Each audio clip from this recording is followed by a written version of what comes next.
Takashi Iizuka and SEGA have continued to push for quality with each new Sonic entry, especially in recent years. Iizuka-san himself made it clearer than ever with a jab at the Blue Blur's longtime rival at Summer Game Fest this year, while promoting Sonic's next game, Sonic Racing CrossWorlds. For many reasons, CrossWorlds is set to easily be the biggest Sonic racing game to date. Not only does the game feature what is by far the most expansive character roster to date, but you'll also find countless customization options, 24 different courses, and many new mechanics. I had a chance to spend an entire hour with CrossWorlds at Summer Game Fest Playdays this year, and I came away largely excited for the final release later this year in September. If you're searching for another new racing game this year beyond the recently released Mario Kart World, I encourage you to not overlook this one. So, let's start with the obvious. The character roster in Sonic Racing CrossWorlds is nothing short of crazy. Not only are there 23 different Sonic characters to choose from, the most of any Sonic racing game, but you can play as Ichiban Kasuga from Like a Dragon, Joker from Persona 5, and even the world-famous Hatsune Miku. Additionally, many new characters are planned to be added as post-launch DLC. Summer Game Fest confirmed that the first of these is Steve and Alex from Minecraft, which I'm honestly still trying to wrap my head around. While my preview allowed for the selection of numerous Sonic characters, I couldn't play as Miku, a real shame. Jokes aside, this roster really is a lot of fun. After you choose your character, it's time to customize your vehicle. The extensive customization options were honestly refreshing to see, as Mario Kart World did away with customization entirely. While it can be easy to sometimes get overwhelmed by the number of options at your disposal, I think the Sonic team has done a tremendous job here. You'll find typical customization options like tires, but you can also change the front and back of the car. Doing so will give you some crazy looking vehicles, and I'm interested to see just how many will be available at launch. Naturally, these different parts all provide something more than just visual changes. Each part has different stats that will affect your vehicle's acceleration, top speed, and more. However, even more customization options await beyond these choices for your vehicle. CrossWorlds allows you to choose different perks and abilities to fill a total of 6 slots. Some of these take up just 1 slot, while others can take up 2 or 3. You can focus on upgrading things like drifting, acceleration, and more.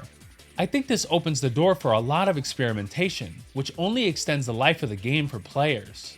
Driving is the most important part of a racing game, and Sonic Racing CrossWorlds is very fun to play.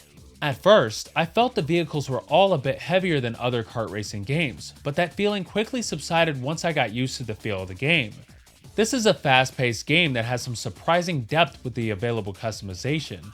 You'll find numerous power-ups available to use, with many of these being what you might expect from a game within the kart racing genre. Additionally, you can perform tricks in the air by turning the stick, which provides you with a speed boost that can come in handy when aiming for the gold.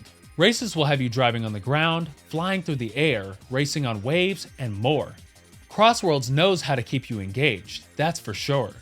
There are also additional elements thrown your way in modes like Grand Prix, with rivals being an example.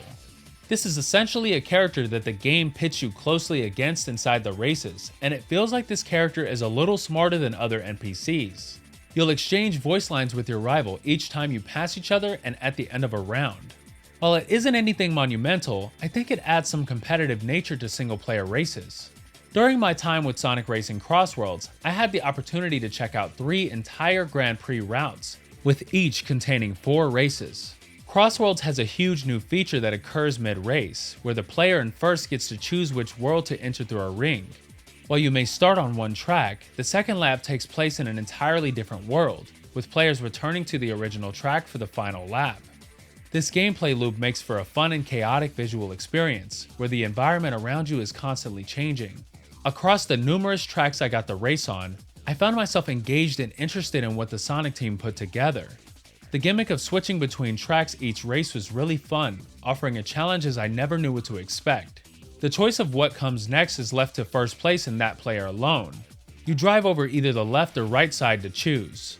When driving through the ring to the next part of the race, the transition is absolutely seamless. The game operates as if the track just continues. While Grand Prix was quite fun, I am admittedly curious about the other modes and offerings of the game. Based on my preview, you can explore a total of 7 different Grand Prix races, but what lies beyond that?